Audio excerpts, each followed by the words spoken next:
Salamlar hər kəsə. Bu gün mənə ən çox verilən suallardan birini cavablandırmaq istəyirəm. Məni soruşurlar ki, müəllimə 15 mart imtahanında sizcə hansı fəndən birinci başlamalıyıq? Bu fikri həm Sadiq müəllim Eylər Akademiyadan, həm də Nicat müəllim Nicat Baxışzadə təsdiqləyir ki, mütləq şəkildə birinci olaraq ingilis dilini yazırsınız. Heç bir suala baxmadan ingilis dilinin dinləməsini işləyirsiniz. Sonra ingilis dilinin qrammatikası, sonra mətni. Ondan sonra keçid edirsiniz Azərbaycan dilindən qrammatikaya. Sonra keçid edirsiniz riyaziyyatın asan suallarını yazmağa. Sonra keçid edirsiniz Azərbaycan dilindən mətni işləməyə və cavablarını, açıq suallarını birbaşa cavab kartına kodlaşdırmağa. Ondan əlavə olaraq qaldı riyaziyyatın açıq sualları, onların da cavablarını hər birini birbaşa cavab kartına kodlaşdırmağınız məsləhətlidir. Həmçinin mənim oxuyan şagirdlərimdə belə bir xarakter var, onu da sizə bildirmək istəyirəm. İmtahandan sonu 5-10 dəqiqə qalmış, birdən onlara vəh gəlir ki, mən durduğu yerə variant dəyişim. Yəni bu xarakter məndə də var idi, hər il şagirdlərimdə də var.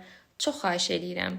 Əgər variant dəyişmək istəyirsinizsə, ağlınıza mənim sözüm gəlsin. Tam əmin olmadığınız halda zəhmət olmasa, ikinci olaraq da sizdən tələb eləyirəm. Biraz da olsa haqqım varsa xahiş eləyirəm. Variant dəyişmirsiniz, sonra peşman olacaqsınız. Yaxşı, əmin olmadığınız variantı dəyişmirsiniz. İmtahanda soyuqqanlı olursunuz. Həyəcanınızı idarə etməyi bacarırsınız. İnanın ki, bu qədər gözünüzdə böyütməyə, həyəcanlamağa həqiqətən ehtiyac yoxdur. Ən əsası özünüzə güvənirsiniz. Yaxşı, Allaha əmanət olun. Mən sizə inanıram. Siz də əsas məsələ ən əsası siz özünüzə inanın, güvənin. Bu vaxta kimi oxumuşuq, əziyyət çəkmişik. Bir də onu unutmayın ki, İmtahan bizim savadımızı ölçmür. Qısa zaman müddətində nə qədər çox sual cavablamağımızı ölçür. İnanıram ki, siz bunların hər birini bacaracaqsınız. Özünüzə inanın. Allaha əmanət olun inşallah. Şad xəbərlərinizi gözləyirəm.